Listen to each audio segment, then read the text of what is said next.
এই মৎস্য ভবন ঢাকার বাইরে বিভিন্ন জায়গায় গুলিবিদ্ধ হয়ে মানুষ হসপিটালেও চিকিৎসা নিতে সাহস করে নাই। অনেকে হসপিটালে চিকিৎসা নিতে গিয়ে চিকিৎসা নিয়ে ফেরার পথে গ্রেপ্তার হয়েছেন। অনেক জায়গায় ডাক্তাররা চিকিৎসা দেয় নাই, রাজাকার বলে গালি দিয়েছে, দেশদ্রোহী বলে গালি দিয়েছে, সরকারের বিরুদ্ধে তিরস্কার করেছে।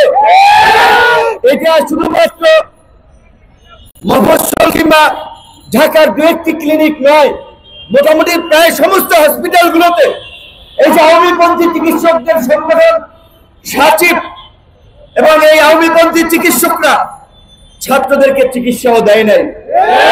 অনেকের পা কিংবা হাত পচে গেছে শুধুমাত্র চিকিৎসা জনিত অবহেলার কারণে। তারা যদি সময়ে চিকিৎসা পেত তাহলে তারা সুস্থ হতে পারত, কিন্তু ওই চিকিৎসকরা গুরুত্ব দেয় নাই, কোনোভাবে ব্যান্ডেজ করে দিয়েছে। যারা মরুম আপনার কাছে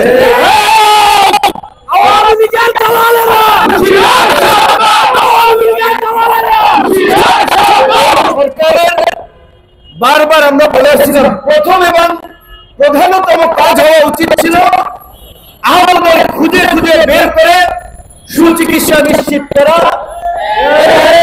তারা এতদিন যেভাবে চিকিৎসা নিয়েছে তার একটা ক্ষতিপূরণ দেওয়া, তারা যেভাবে চিকিৎসা নিয়েছে পারিবারিক ভাবে নিজের প্রচেষ্টায় তাদের ক্ষতিপূরণ দেওয়া, এবং বিশেষ করে নিহতদের ক্ষতিপূরণ দেওয়া নিয়ে আমরা দেখতে পেলাম যে নিহতদের সংখ্যা নিয়ে এখন কিন্তু দ্বিমত বা মতৈক্য হচ্ছে, নানান ধরনের মত আছে।